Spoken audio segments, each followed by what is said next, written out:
Ms. Carlos, if I could just start with you. You're here on behalf of YouTube, is that right? That is correct.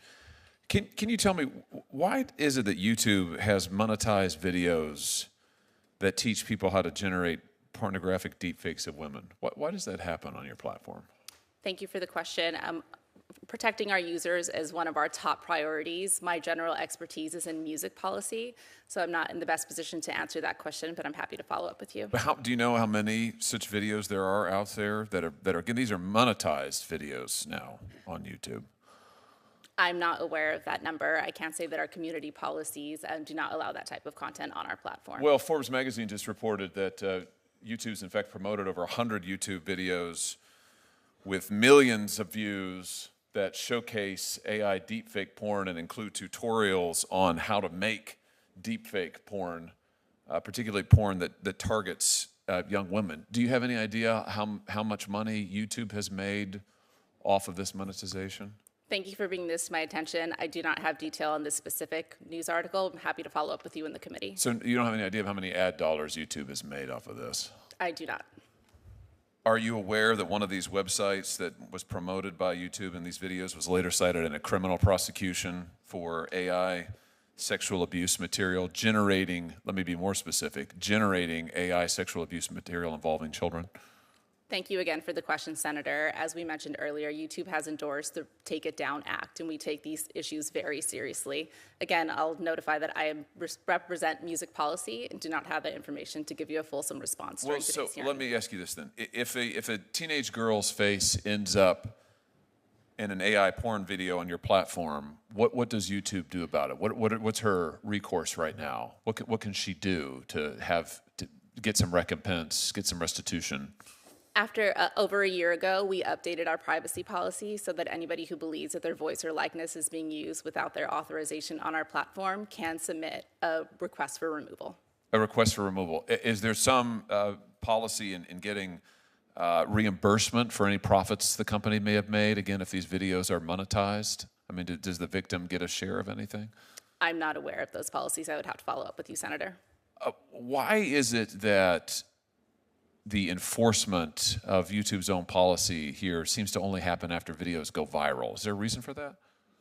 I do not have the answer to that question to you. Do you know how many AI-generated deepfake videos or deepfake content is removed before a victim complains? Does the victim have to complain before YouTube does anything? Again, my specialty is in music policy. I do understand that we use technology such as AI to search for that content, and when it is in violation of our policies, we will remove it. Let me ask you about this. YouTube training data. Has YouTube provided data for use in Google's Gemini or other AI training programs? YouTube does provide data in Google training data in accordance with our agreements. So if an artist uploads music to YouTube, does the company use that music to train AI models? As I mentioned, we do share data in accordance with our agreements. I can't speak to the specifics of any individual agreement. Well, so how are people like Ms. McBride protected? I mean, so if you're an artist and you put any content on YouTube, does that mean that it's just free range? I mean, you can do whatever you want with it? Again, it goes down to the terms of our agreement. I will say that we have forged deep partnerships with the music industry.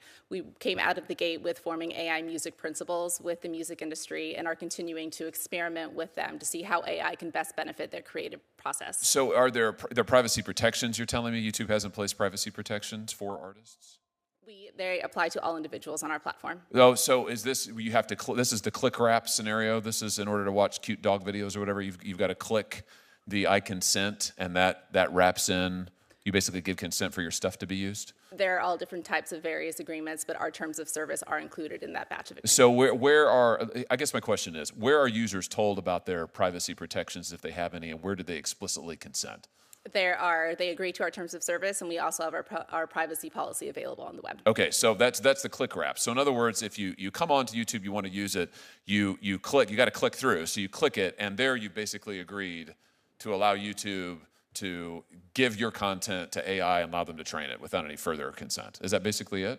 Again, we implement our policies, and in terms of our agreement are what govern what goes into our training. Well, I'm asking you the content of that agreement. So in other words, if I'm an artist and I upload something to YouTube, and yeah, sure, I've clicked the button that says, yeah, I want to be able to use YouTube. Are you telling me that I don't have any further recourse? If YouTube then goes and gives the information to AI models and systems, there's nothing further I can do? Or am I missing something? It is, if it is in accordance with our agreements, we will share that data. Yeah, that seems like a big problem to me. That seems like a huge, huge problem to me. And the fact that YouTube is monetizing these kind of videos seems like a huge, huge problem to me. I'm glad you're here today. I wish there were more tech companies here today. But we've got to do more. I mean, YouTube, I'm sure, is making billions of dollars off of this. The people who are losing are the artists and the creators and the teenagers whose lives are upended. We've got to give individuals powerful, enforceable rights in their images, in their property, in their lives back again, or this is just never going to stop. Thank you, Madam Chair.